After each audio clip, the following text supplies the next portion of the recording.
જય હિન્દ મિત્રો, સ્વાગત છે તમારું ગુજરાત સરકારી હબમાં। આજે આપણે લાડલા ભાઈ યોજના વિશે વાત કરીશું।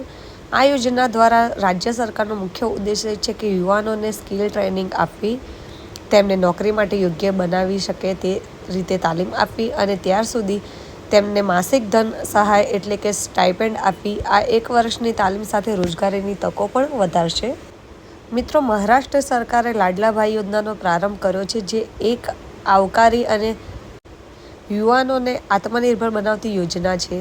આ યોજના ખાસ કરીને એવા યુવાનો માટે છે જે 12મું પાસ કર્યા પછી નોકરી કે વ્યવસાય શોધી રહ્યા છે, પરંતુ સફળતા નથી મળી રહી।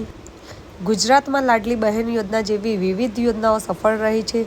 હવે તેના સક્ષમ મહારાષ્ટ્રમાં લાડલા ભાઈ યોજના લાવવામાં આવી છે। આ યોજના મહારાષ્ટ્ર રાજ્યના 18 થી 35 વર્ષના પુરુષો ઉમેદવારોને લાગુ પડે છે। ઓછામાં ઓછું 12મું પાસ હોવું જરૂરી છે। ગ્રેજ્યુએટ થયેલા યુવાનોને વધુ પ્રાથમિકતા મળે છે, જે હાલ બેરોજગાર છે તે લોકોને।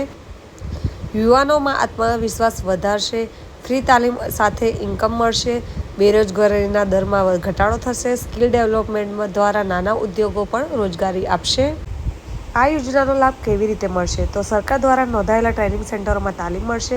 તાલીમ દરમિયાન કંપનીઓમાં પારિશ્રમિક મળશે। ટ્રેનિંગ પૂર્ણ થયા બાદ સર્ટિફિકેટ પ્લસ નોકરી માટે મદદ મળશે। અરજીની પ્રક્રિયા કેવી રીતે કરવી? તો સરકારી વેબસાઇટ અથવા મોબાઈલ એપ મારફતે અરજી કરવી પડશે।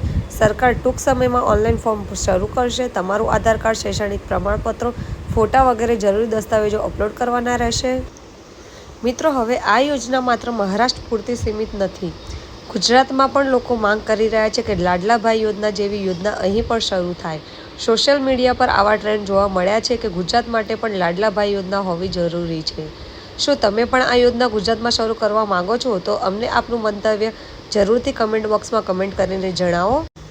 તેમજ વિડીયો પસંદ આવ્યો તો લાઇક કરો અને ચેનલ પર નવા આવ્યા હોય તો સબસ્ક્રાઈબ કરો।